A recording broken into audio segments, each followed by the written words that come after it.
They're stealing our peace.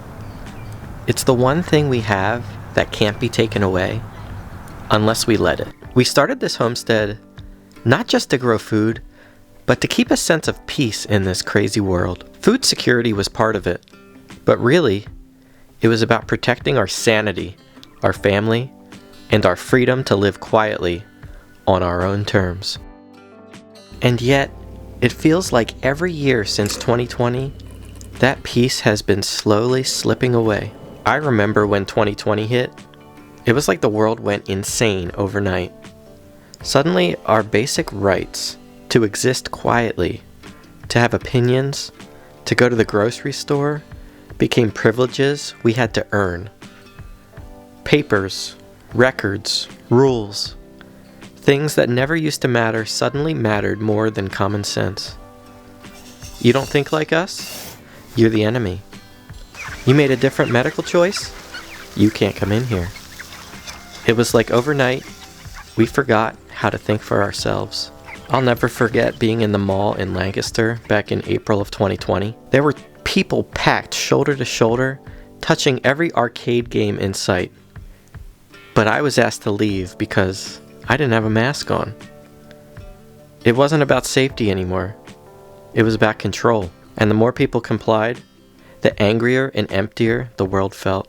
Fast forward to just a few days ago. A man and a woman, clearly under the influence of something, came through the thick bushes on the edge of our property. They were holding a dead cat. They accused us of shooting it. We told them, of course, we didn't, and they left. But then, about 20 minutes later, they came back, even angrier this time. That's when I lost my composure, because it wasn't just about a false accusation. It was about our peace that morning being stolen. The safety of my wife and kids, invaded by two strangers in a fog of drugs and anger. They didn't want truth. They wanted someone to blame. That's the world we're living in now. People lost in chaos, desperate to project their pain somewhere else. A few months ago, it was the county tax assessor. Some young kid fresh out of college, measuring every square foot of our property, every shed, every greenhouse, every chicken coop, chicken tractor, raised bed, every little thing. All I could think about was how our taxes would rise again, and how even this little piece of peace we've carved out keeps getting chipped away. But how can I speak so passionately about this?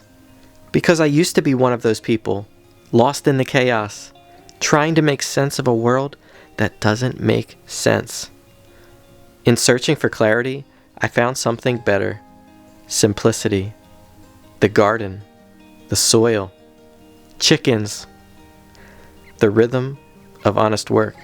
Most people never stop to question things. They accept what they're told, even when it doesn't feel right. But I felt the shift in how people think, act, and respond since 2020. And if you felt it too, you know how lonely it can feel to stand apart from the herd. That's why we chose to homeschool our kids. Not out of fear, but out of conviction. Because I don't want my kids to grow up believing every narrative that's handed to them. I want them to question, to think critically, to see the gray in a world obsessed with black and white. If there's one legacy I leave behind, it's not a farm or a book. It's children who can think for themselves. Our peace isn't something that can be taken by force. It's taken slowly, through fear, distraction, division, and control. But only if we let it. They can raise taxes. They can make rules.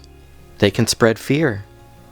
But they can't take what's inside of us, that quiet sense of purpose that grows stronger every time we plant a seed, raise our chickens, or teach our kids from home. That's real peace, and that's worth fighting for. Thank you all for watching, and if you feel that same shift happening, let me know down in the comments below. If you're new here, please subscribe to our channel so you don't miss any upcoming videos. Thank you for watching, and we'll see you in the next one.